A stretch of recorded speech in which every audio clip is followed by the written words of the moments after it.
Arbitra Perú. No pierdas tiempo en conflictos.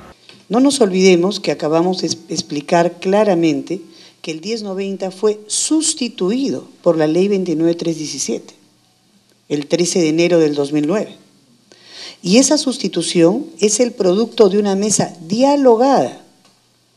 Por lo tanto, quienes hicieron esa norma fueron los nativos.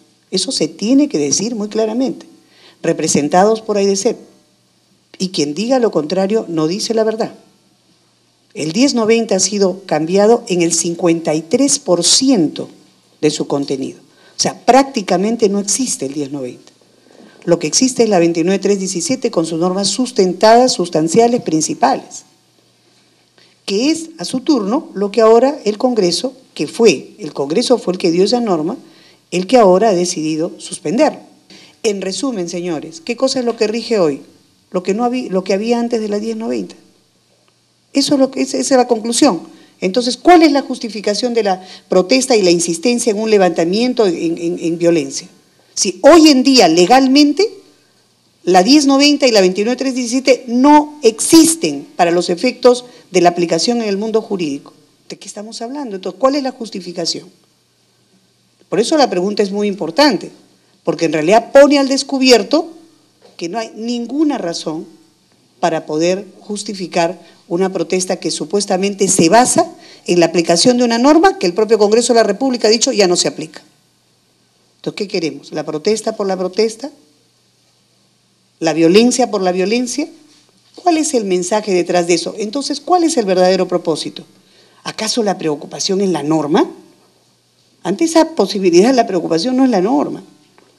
El objetivo es algo diferente. Es crear una sensación de desestabilización, que evidentemente estamos obligados a tratar de resolver de una manera concordada, conciliada, pero con firmeza y aplicando la ley.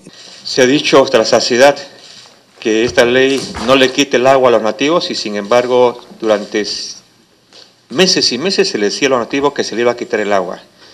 Se ha dicho que ellos tienen su propiedad y se reconoce su propiedad y se le dijo durante meses y meses que se le iba a quitar sus tierras. Para un nativo amazónico, incluso para un campesino, decirle que le van a quitar las tierras es como decirle vamos a quitar la vida. Nosotros tenemos un dicho según el cual se señala que después de la guerra todos son generales. Eso significa que después de ocurridos los hechos, siempre hay un análisis de escritorio, de yo hubiera hecho esto así, se hubiera hecho esto así, hubiese sido mejor así. El ejercicio de la autoridad implica la toma de decisiones en el momento de acuerdo a las condiciones y las circunstancias que se presentan. Y lo que distingue a un gobierno democrático es básicamente ese ejercicio de libre expresión con respeto a la ley, con imperio de la ley y el orden, y donde empiezan los derechos de los demás, terminan los nuestros. Serenamente se ha esperado 59 días para conversar, hablar, no solamente en este espacio, en el espacio del Poder Legislativo, donde los nativos, representados por las personas de AIDESEP, han interactuado con los legisladores para producir normas consensuadas, normas que hoy día ya no están en aplicación. ¿Por qué? Porque a pesar de haberlas obtenido de manera negociada, luego patearon el tablero. Y el Premier tuvo nuevamente la serenidad y la paciencia de volverlos a convocar y emitir 2 normas más para que además no se pelearan entre ellos, que ese es otro tema que debe saberse. No estamos hablando con una representación única que pueda significar una garantía absoluta de que lo que se diga, eso es. Hubo necesidad de sacar 2 normas, porque AIDESEP no reconocía la representación de otros nativos y los otros nativos desconocían la de AIDESEP. Eso es lo que ha pasado durante 59 días. Y eso es lo que hemos tratado de resolver durante todo ese periodo. Y nuevamente, ¿qué pasó? Volvieron a patear el tablero. Y lo importante es, ¿ellos lo hacían solos? La respuesta creo que es evidente, no. Lo hemos visto el día de la última conferencia de prensa, señor Pizango, teniendo un grupo importante de congresistas detrás suyo, inclusive dictándole lo que debía decir en el discurso.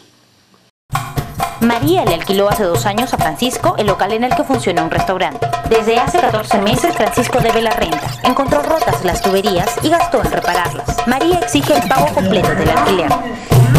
Entrampados en un proceso que no termina hasta hoy, María se entera del servicio del Ministerio de Justicia, Arbitra Perú. María pudo así invitar a Francisco a un arbitraje. Ambos lograron un acuerdo en 3 meses. El árbitro resolvió que Francisco pagara los alquileres, restándole los gastos de las tuberías. Arbitra Perú. No pierdas tiempo en conflictos.